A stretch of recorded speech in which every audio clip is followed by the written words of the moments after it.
Within days of October 7th, 2023, Norman Finkelstein was asked in an interview to predict what Israel's end game would be with its latest operation in the Gaza Strip. And he said something to the effect of he can only assume that Israel is doing what it's always done, which is push the Palestinians into an ever confining and smaller space over time. Remember, the Gaza Strip was already largely a refugee population. It was already a besieged enclave. It was already a place where Palestinians were expelled to, and they overwhelmed the refugee population, overwhelmed the indigenous population of the Gaza Strip by like a factor of 5 at least. There was maybe 50,000 people living in the Gaza Strip in 1948 during the Nakba, and at the end of the Nakba, it was something on the order of 250,000. So what does that mean? That means now this poor place is going to be 5 times poorer. There's going to be even more of a limit on the resources that are available to each person. So essentially, the Palestinians would be pushed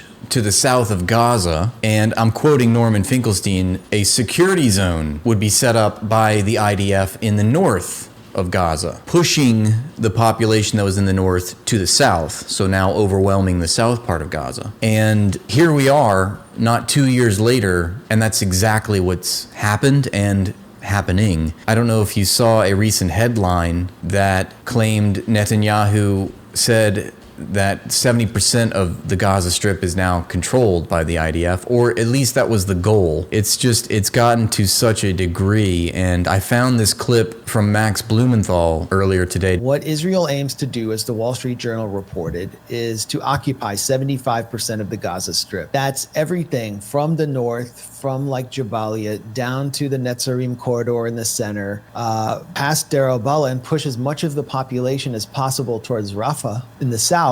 Because what's south of Rafah? It's the Sinai Desert. And that's the last stop before ethnic cleansing and total victory for Israel. And so in order to lure the population south, what Israel has sought to do is, first of all, destroy UNRWA, the United Nations program that has fed the Gaza Strip since 1949. And they've declared them a terrorist entity. They've locked their office in Jerusalem, and they've starved the population, and then they've set up, through a series of shell companies, 2 front organizations that are supposed to replace the UN, the Gaza Humanitarian Foundation, and then a mercenary firm run by a veteran CIA operative named Phil Riley called Safe Reach Solutions, which... Listen, did you hear that? Did you hear how crazy that is? So what Israel has done, according to Max Blumenthal, which I think this is such an illustrative point. So not only did they fulfill the Norman Finkelstein prophecy of establishing a security zone in the north, pushing the Gazans down to the southern border, now all the way to basically Rafah,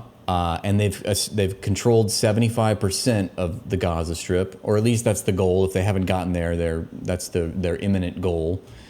And here's the second point. They've completely destroyed UNRWA, which was the humanitarian organization, the UN attaché, which feeds Gaza, literally. It's the one international organization that is there to represent the Palestinian people, make sure they get fed under occupation. And they have, I mean, I don't need to tell you, they've destroyed UNRWA. How many UNRWA schools have they destroyed? How many UNRWA workers have they murdered?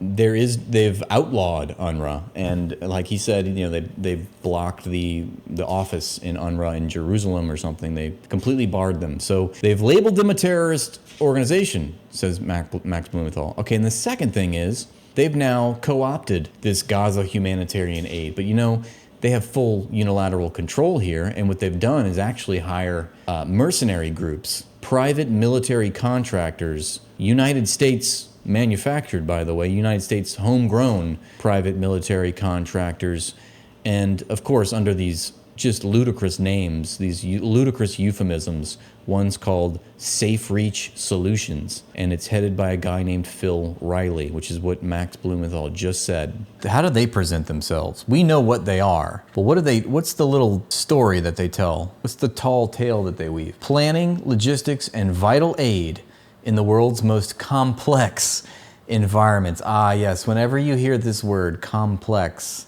you know you're being lied to, you're being grifted. The world's most complex environments, yes. That's the same adjectives that they use to describe Gaza. It's very complex. SRS provides planning, logistics, and strategic expertise to organizations operating in the world's most complex environments. I wonder what they mean by complex. That's really interesting to me. From commercial, well, of course, and government operations, aka Israeli war crimes, to humanitarian efforts, aka controlled starvation, we excel at delivering tailored solutions that are final. We excel at delivering tailored final solutions that address dynamic on-the-ground challenges, like letting people eat food by the millions with precision and integrity. Backed by a team of experts in security, oh yes, security, logistics, and humanitarian aid delivery. SRS is trusted across the globe to navigate high-stakes regions. When the stakes have never been higher, reach for safe reach. Final solutions. But this is such a word salad of nonsense. According to one Israeli diplomat, it's controlled starvation, end quote, you know. That's what it amounts to. And they herd them into, so they've gotten them all into Rafah, and they're starving. These people, or these millions of people are starving. And they have only one place to go to, but they're being herded into, it's a trap. They're actually, I mean, you know, we've seen the pictures. It looks like a concentration camp. I'm not sure if they're, you know, but this is what we know. Israel does this. They set the bait to be, the food is the bait. You know, it's like they really are treating them like subhuman animals, just like how they said, you know. But they lure them in with the bait, and then they savagely execute them and rinse, wash, and repeat, or whatever the expression is. Just supplying the muscle along with another group called UG Solutions, I think. And, you know, they're sending American mercenaries to do static protection for these concentration camp style hubs that they've set up in Western Rafah, where they're luring people with the promise of food. This is a libertarian's wet dream, by the way, where you can just, you know, you have private military contractors guarding, you know, commercial businesses and corporate profits and corporate property, and, you know, also the occasional concentration camp. Starving people. And then what they want to do is create this kind of conurbation there where the population is stuck there in order to eat. And then Israel begins to occupy everywhere north of them. And that's the end of the Gaza Strip. It's ethnic cleansing. And these ostensibly American firms, which, according to two top Israeli opposition figures, Avigdor Lieberman and Yair Lapid,